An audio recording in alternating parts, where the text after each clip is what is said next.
Saudara, pemerintah Provinsi Gorontalo bersama Badan Karantina Republik Indonesia terus mendorong peningkatan ekspor potensi sumber daya alam, pertanian, dan kelautan.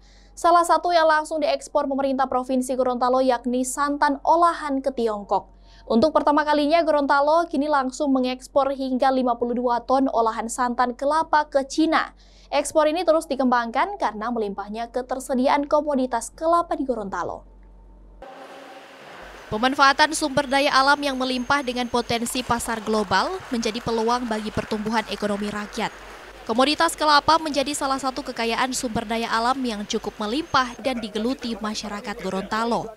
Dengan melihat kebutuhan pasar global yang tinggi, Provinsi Gorontalo kini langsung mengekspor 52 ton olahan santan kelapa beku untuk pertama kalinya dengan tujuan ke Tiongkok. Gubernur Gorontalo Gusnar Ismail mengaku optimis dalam peningkatan aktivitas ekspor di Gorontalo karena potensi sumber daya alam pertanian hingga perikanan yang melimpah dan mendukung petani maupun pengusaha dalam mengembangkan pengelolaan sumber daya alam yang ada melalui ekspor ke berbagai negara. Khususnya untuk santan kelapa, jadi ada dua yang menarik di sini, menarik dan penting dan strategis. Pertama, komoditasnya santan kelapa, ini merupakan komoditas usaha rakyat ya dari tanaman kelapa yang digumuli dan dikerjakan sehari-hari oleh rakyat, kemudian menjadi santan dan ini diekspor.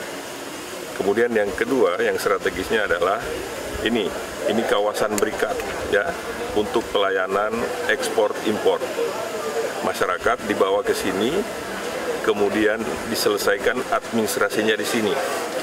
Dan yang paling penting adalah di sini juga tempat pelabelan bahwa barang ekspor ini dari Gorontalo. Direktur Standar Karantina Badan Karantina RI, AM Adnan, mengaku kagum dengan melimpahnya sumber daya alam di Gorontalo yang dinilai memiliki potensi pasar global dan akan terus memberikan dukungan dalam percepatan ekspor potensi sumber daya alam di Gorontalo dengan memastikan keamanan dan kelayakan komoditas ekspor. Jadi banyak sebenarnya komoditas yang ada di sini, di Gorontalo ini bisa dikembangkan. Tinggal memang komitmen kita bersama. Karantina berkomitmen untuk mempercepat ekspor, membina para eksportir dengan melalui klinik ekspornya. Setiap UPT yang ada di Indonesia punya klinik ekspor. Di Bea Cukai juga punya ada namanya klinik ekspor juga. Nah, klinik ekspor ini silahkan teman-teman yang mau menjadi eksportir, ya silahkan datang ke karantina karena persyaratannya itu ada di karantina. Teman-teman karantina punya data itu. Hingga kini Balai Karantina terus berupaya melakukan pengawasan dan pemeriksaan komoditas pertanian maupun perikanan yang akan diekspor. Berdasarkan data, sejak awal 2025, komoditas ekspor Gorontalo cukup beragam, seperti wood pellet, jagung, olahan kelapa, hingga berbagai jenis sumber daya alam laut. Tim Liputan, Kompas TV, Gorontalo.